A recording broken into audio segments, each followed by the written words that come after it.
Welcome back to our channel target DElEd और BEd में आप सभी का स्वागत है। सो गाइज, ये है आपकी यूपी डीएलएड फोर्थ सेमेस्टर की इंग्लिश की फोर्थ क्लास, यानी कि आप बोल सकते हैं कि आपका इंग्लिश का जो है सिलेबस वो हमारा फास्ट खत्म हो जाएगा। ये है आपका सारा जो थ्योरेटिकल पार्ट था वो सारा आज लास्ट वीडियो है, देन इसके बाद हमारी ग्रामर स्टार्ट हो जाएगी।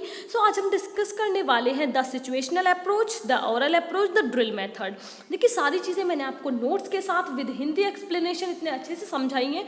अगर लास्ट 3 वीडियोस आप लोगों ने नहीं देखी तो प्लीज़ प्लेलिस्ट जाके चेक कीजिए और वीडियो को समझने की कोशिश कीजिए। मैंने किस तरह से आप सभी को सारी चीज़ें एक्सप्लेन की हैं। वीडियो यूजफुल हो तो लाइक ज़रूर कीजिए, शेयर ज़रूर कीजिए और चैनल को सब्सक्राइब कर दीजिए। सो स्टार्ट करते हैं सिचुएशनल अप्रोच से।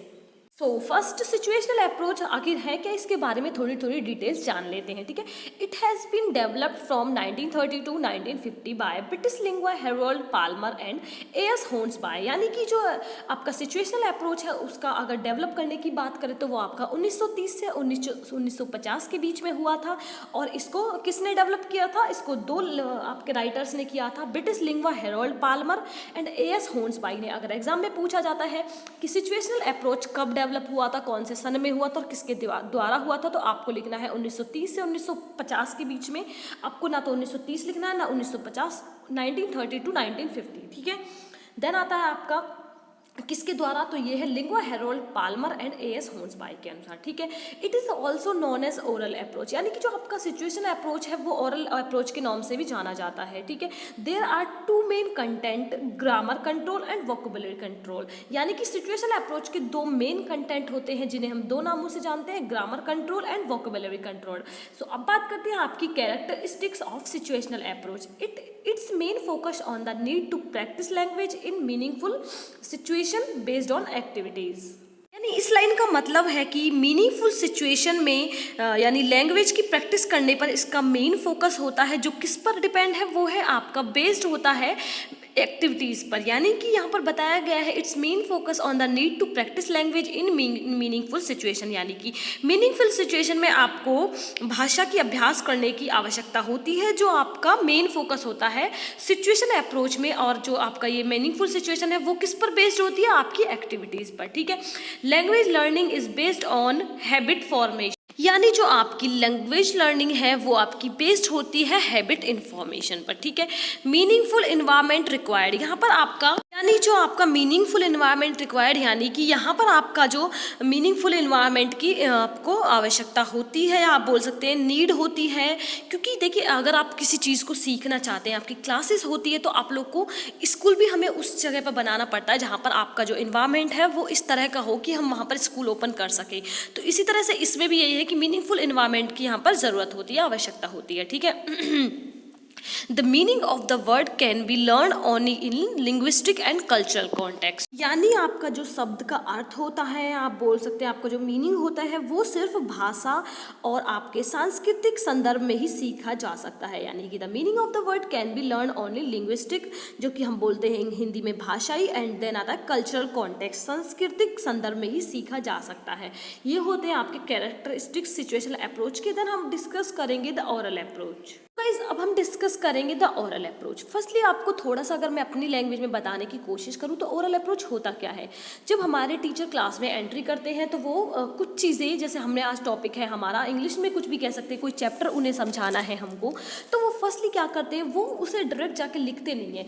फर्स्टली पहले उस चैप्टर में जो भी स्टोरी है या जो भी उनका मोटिव है वो उसे क्या करते हैं, मौखिक रूप से यानी कि आपको बोलकर समझाने की, ओरली समझाने की कोशिश करते हैं। चाहे वो स्टोरी है, चाहे वो कुछ भी है, या चाहे वो पोयम है, तो उनको क्या करते हैं, वो उन्हें बोलकर समझाने की कोशिश करते हैं। तो उसी चीज़ को, उसी मेथड को बोलते हैं ओरली। ठीक है, थोड़ा सा जान लेते हैं ओरल के बारे में। The oral approach is based on the belief that the easiest way to learn language. यानी कि जो मौखिक दृष्टिकोण है इस विश्वास पर आधारित है कि भाषा सीखने का सबसे आसान तरीका है। यानी कि the oral approach is based on the belief that the easiest way to learn language. यानी कि इसमें बताया गया है कि ओरल अप्रोच बेस्ड है आपका, या आप कह सकते हैं कि विश्वास है कि आपको किसी चीज़ को इजीएस्ट वे में सीखने के लिए ओरल अप्रोच जो है वो बेस्ट रहता है। जैसे कि हम सभी कह सकते हैं कुछ चीज़ें ऐसी होती हैं, जैसे मैं थोड़ा सा एग्जांपल दूं कि हमारे टीचर आते हैं क्लास में तो जो वो उनको पढ़ाना है वो पढ़ा देते हैं, लेकिन जो चीज़ वो अपनी लैंग्वेज में बताते हैं ओरली हमें वो ज़्यादा अच्छे से याद रहता है। तो ये है ओरल अप्रोच। ठीक है, the teacher present all new material orally with the student only listening and then the student using themselves। यानी जब आपकी क्लास स्टार्ट होती है तो टीचर क्या करता है, आपके सामने जो न्यू मटेरियल होता है, स्टडी मटेरियल या आप बोल सकते हैं सामग्री, उसे ऑरली आप सभी के सामने प्रेजेंट करता है, ठीक है। लेकिन वहाँ आप सब सिर्फ सुनते हैं। देन उसके बाद छात्र क्या करते हैं, then the student using themself, फिर स्टूडेंट क्या करते हैं कि खुद का जो है वो अपना उपयोग करते हैं चीज़ों में। जैसे कि हमें टीचर ने कुछ बताया, ऑरली अपना न्यू मटेरियल वो लेके आए, उन्होंने ऑरली हमें समझाया, पहले हमें सिर्फ सुनते हैं उस चीज़ को, देन हम अपने अपने सबके अपने अपने अलग अलग क्लास में सभी स्टूडेंट अपना अपना व्यू रखते हैं, यानी कि यूजिंग देमसेल्फ, अपना छात्र अपना स्वयं का उपयोग करता है। ये है आपका ओरल अप्रोच। अब हम जानते हैं what is drill method. Drill method बहुत ज़्यादा इंपॉर्टेंट है, बहुत ज़्यादा एग्जाम में पूछा भी जाता है, सेकेंड सेमेस्टर में भी था। Drilling means listening to a model providing by the teachers or a tape or another student and repeating what is heard। ठीक है, इसका मतलब ये है कि ड्रिलिंग मेथड एक ड्रिलिंग क्या है, ड्रिलिंग का जो मीनिंग होता है वो है इस टीचर्स के द्वारा जो आपको प्रेजेंट किया जाता है मॉडल को सुनना। यानी कि ड्रिलिंग का अर्थ होता है शिक्षक द्वारा प्रदान किए गए मॉडल को सुनना, या जो भी चीज़ें आपको वो प्रोवाइड कर रहे हैं उसे पहले आप सुनेंगे, और अ टैप और another student and repeating what is hear. यानी अगर थोड़ा सा स्टार्टिंग से बताऊं, drilling means listening to a model provided by teacher और अ टेप और another student repeating what is hear. यानी कि ड्रिलिंग का अर्थ होता है शिक्षक द्वारा आपको प्रोवाइड किया गया मॉडल को सुनना, देन उसे टेप करना यानी कि रिकॉर्डिंग करना, और किसी अन्य छात्र को सुनाना, और जो सुना जाता है उसे रिपीट करना, ये होता है आपका ड्रिलिंग। देन आता है drill method state that we learn a thing by hearing, speaking, reading, writing it repeatedly.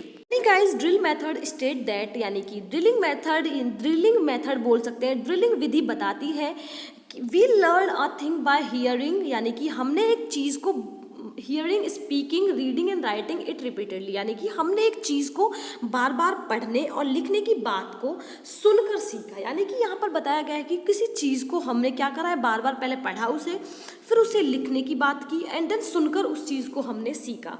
ये करता है ड्रिलिंग विधि, ये बताती है, ठीक है। A thing can not usually stick in our heads if we hear, speak, see or write it only once, only repetition can ensure retention।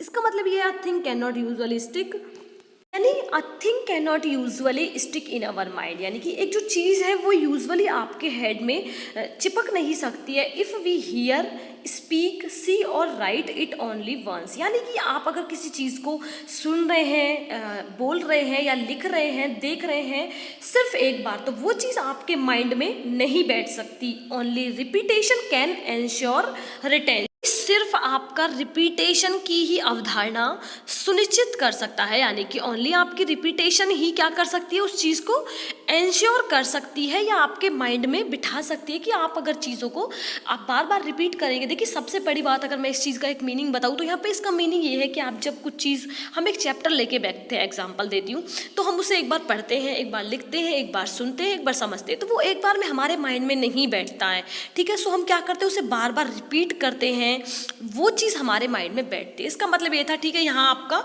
Drill method के थोड़े से आपका ये डेफिनेशन थोड़ा सा आपको समझ में आ गया। देन नेक्स्ट पेज की बात करते हैं।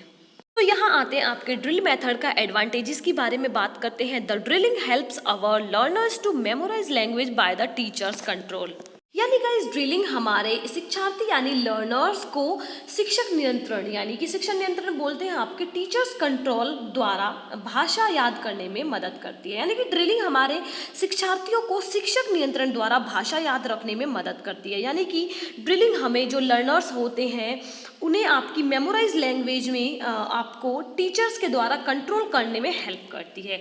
देन नेक्स्ट है the teacher can correct any mistake that student make and encourage them, यानी the student can correct any mistake, शिक्षक छात्र की या छात्र के द्वारा की गई किसी भी गलती को सुधार सकता है और उन्हें प्रोत्साहित कर सकते हैं, यानी कि एनकरेज कर सकते हैं। ये होते हैं आपके ड्रिलिंग मेथड के एडवांटेजेस। सो अब हम डिस्कस करने वाले हैं disadvantages of drilling method. First है ड्रिलिंग मेथड या drilling often make the student not very creative because they are depend on teachers.